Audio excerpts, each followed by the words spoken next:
Start কৰাৰ আগতে মই আপোনালোকক মানে গাড়ীবিলাক অকণমান চলাই দেখাব চেষ্টা কৰিম। এইখন L5 হয় আৰু এইখন এবাৰ চাৰ্জ দিলে আপোনাৰ এইখন 240 কিলোমিটাৰ চলে আৰু এইখন আপোনাৰ 120-30 কিলোমিটাৰ বৰ্তমান কোম্পানী ক্লেইম কৰে, কিন্তু 120 কিলোমিটাৰমান চলিব। ঠিক আছে, এইখন L3 হয় আৰু এইখন L5 হয় আৰু এইখন আপোনাৰ একবাৰ চাৰ্জ দিলে 240 কিলোমিটাৰ চলে। ঠিক আছে, আৰু এইখন 120 কিলোমিটাৰ চলে। যারা অকণমান চলাই দিয়া দেখাচোন অলপ গাড়ীবিলাক। এইখন চাওক L3 হয় এইখন আৰু এইখন L5 হয়। তো মই আপোনালোকক অকণমান চলাই দেখাব দাদাজনে অকণমান। তো এইখন চাওক আপোনালোকে, এইখন L5 হয় বৰ্তমান আৰু এইখন এবাৰ চাৰ্জ দিলে আপোনাৰ 140 কিলোমিটাৰ যায়। বৰ্তমান নতুনকৈ আহিছে বৰ্তমান। যদি কোনোবা L5ৰ মানে ভাল এখন মানে নতুন মানে এখন গাড়ী ল'ম বুলি ভাবি আছে কম দামৰ ভিতৰত, তেতিয়াহ'লে আপোনালোকে এইখন ল'ব পাৰে। আৰু শ্ব'ৰুমৰ নম্বৰটো মই দি দিছোঁ, মানে আপুনি চাব কমেণ্টত দিয়া আছে।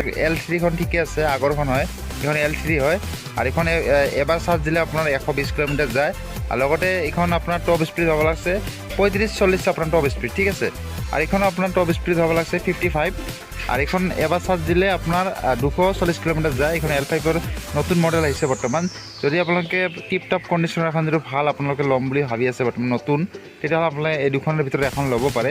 মানে যদি ই ৰিক্সা আপোনালোকে ল'ম বুলি ভাবি আছে, তেতিয়াহ'লে এইখন লওক আপোনালোকে। মাত্ৰ আপোনালোকক 2,40,000 টকা আপোনাৰ গাড়ীখনৰ দাম।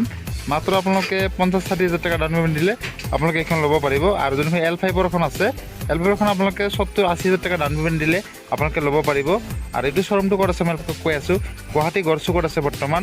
আৰু যদি কোনোবা ল'ম বুলি ভাবি আছে, তেতিয়াহ'লে L5, L3 দুখনে বৰ্তমান নিউ মডেল আহিছে বৰ্তমান, ইয়াতে আপোনালোকে ল'ব পাৰে। যদি আপোনালোকে নতুন এখন টেকন'লজি মানে ভাল টেকন'লজি থাকে, আপুনি যদি এখন গাড়ী ল'ম বুলি ভাবি আছে, তেতিয়াহ'লে ভিজিট কৰক। গুৱাহাটী গড়চুকত আছে আৰু মালিকৰ নম্বৰ মানে কমেণ্টত দিয়া আছে, তাতে আপোনালোকে কল কৰিলে কমপ্লিট আপোনালোকক বুজাই দিব কিমান মাহ আপোনাৰ বেটাৰী ৱাৰেণ্টি আছে।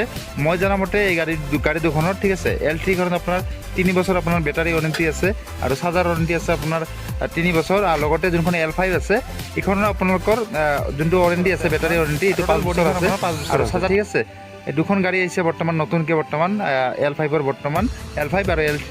যদি কোনোবা ল'ম বুলি ভাবি আছে, তেতিয়াহ'লে গুৱাহাটী গড়চুকত আছে। আপোনালোকে মালিকৰ নম্বৰটো দিয়া আছে কমেণ্টত, আপুনি কথা পাতি আপোনালোকে ভালকৈ এইখন যদি ভাল লাগে তেতিয়াহ'লে আপোনালোকে ল'ব পাৰে।